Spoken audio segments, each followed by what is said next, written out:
ओम शांति। परमात्मा की खोज। परमात्मा को पाने के लिए हम क्या क्या नहीं करते।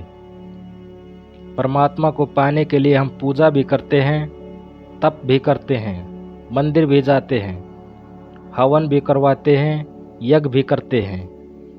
क्या ये सब परमात्मा को पाने के लिए पर्याप्त है?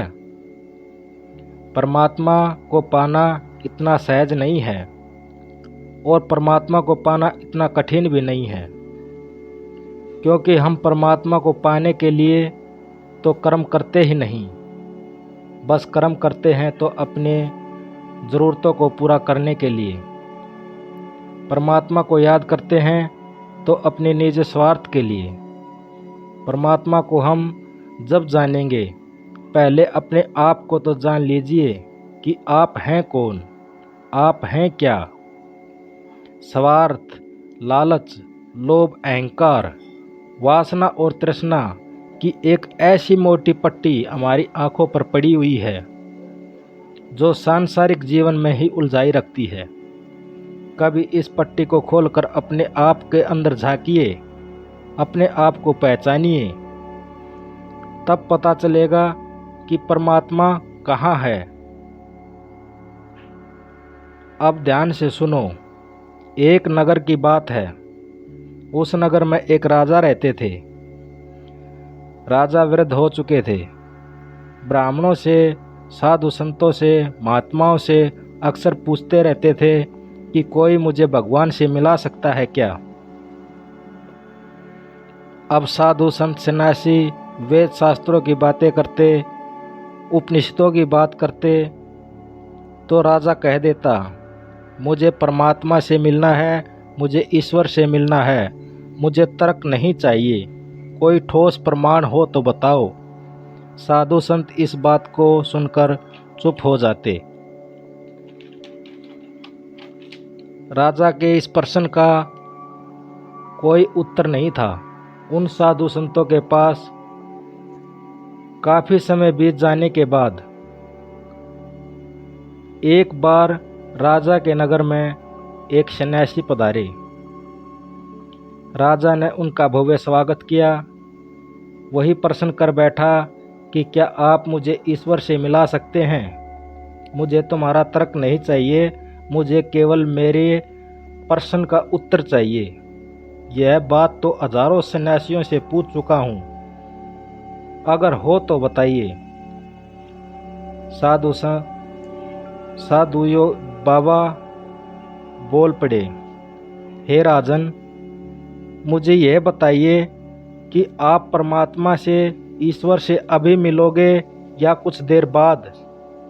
राजा हैरान हुआ और सोचने लगा, लगता है यह किसी ईश्वर नाम के आदमी की बात कर रहा है। राजा कहता है, मैं किसी ईश्वर की बात नहीं कर रहा, मैं किसी आदमी की बात नहीं कर रहा हूँ, मैं परमात्मा की बात कर रहा हूँ। ईश्वर अर्थात भगवान की बात कर रहा हूँ। सन्यासी ने कहा, ज़्यादा तर्क मत करो, मैं बता दूं कि भगवान से अभी मिलना है या कुछ देर बाद। राजा घबरा गया और सोचने लगा, अब क्या करूं, इतनी शीघ्र भगवान से मिलना। अब इस सन्यासी से क्या कहूं? कुछ दिनों का समय तो मिलता ताकि मैं अपने मंत्रियों से, अपने संतरियों से, अपने बच्चों से, अपनी पत्नी से सलाह कर लेता। इस हाल में भगवान के पास जाऊंगा तो मेरी आँखों को उनका तेज सहन नहीं कर पाएंगी। क्या मेरा ये पापी शरीर परमात्मा का तेज सहन करने योग्य है? इस प्रकार की बातें सोचने लगा। सन्यासी बोला, क्या सोच रहे हो राजन? मुझे आपसे जवाब नहीं मिला। राजा बहुत घबरा गया। अब सन्यासी बाबा कहते हैं, घबरा मत, तू ऐसा कर, मुझे अपना नाम, अता पता लिख कर मुझे दे दे। भगवान से क्या कहूँगा कि आपसे कौन मिलना चाहता है। भगवान से मिलने से पहले ये तो पता होना चाहिए मुझे कौन मिलने आ रहा है। राजा ने कहा, ये बात तो ठीक है। राजा सारा पता लिख दिया और वहाँ राजा ने, मेरा नाम ये है, मैं इस राज्य का राजा हूँ। अब सन्यासी बाबा कहते हैं, राजन, ये पता तो स्थायी नहीं है। राजा कहता है, क्यों, गलत क्या है? मैं इस नगर का राजा हूँ।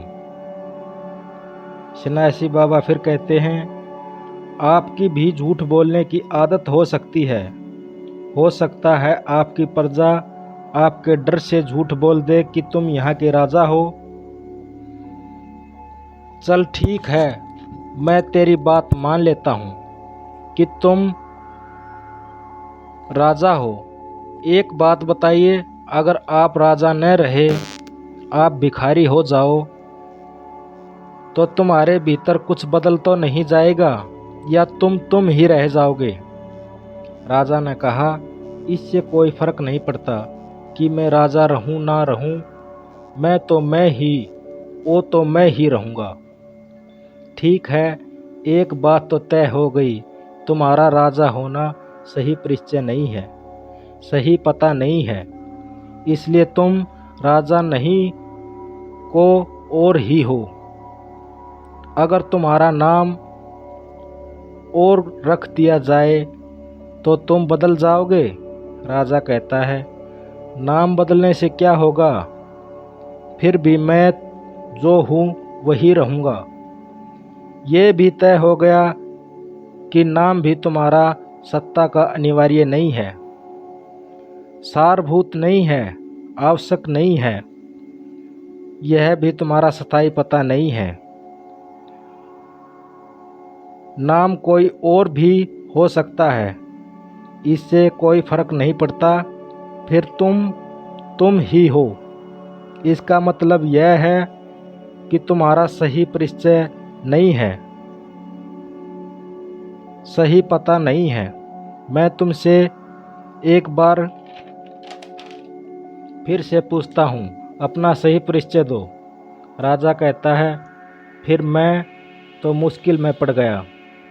राजा ने कहा, जरूर, मैं इन चीज़ों से अलग हूँ, मैं कुछ तो हूँ, मुझे पता नहीं। अब राजा को सन्यासी बाबा कहते हैं, अगर तुम्हें ये पता नहीं है तुम कौन हो, तो फिर लौट जाओ। जब तुम्हें सही पता मिल जाए कि तुम कौन हो, तब मेरे पास चले आना, मैं तुम्हें परमात्मा से मिलवा दूंगा। अगर तुम जान लो कि तुम कौन हो, तो आपको राजा की तरह कहीं जाने की ज़रूरत नहीं पड़ेगी, क्योंकि जो तुम्हारे भीतर बैठा है वही परमात्मा है। जिस दिन उसे जान लोगे तो परमात्मा की खोज की आवश्यकता नहीं होगी। जिस अंदर दिखाई पड़ जाए, उस दिन वो भी दिखाई पड़ जाएगा जो सबके भीतर है। समुद्र की एक बूंद को जान लो तो समुद्र को भी जान लोगे। सूरज की एक किरण को जान लो, प्रकाश का अनेक स्रोत को जान सकते हो। अपने भीतर की चेतना दिया समझ में आ जाए तो सबके भीतर व्याप्त पशु पक्षियों, मनुष्य, पेड़ पौधों, पत्थरों में व्याप्त उसको भी जान लोगे। इसलिए जो अपने आप को जान लेता है, उसे कुछ और जानने की आवश्यकता नहीं रह जाती।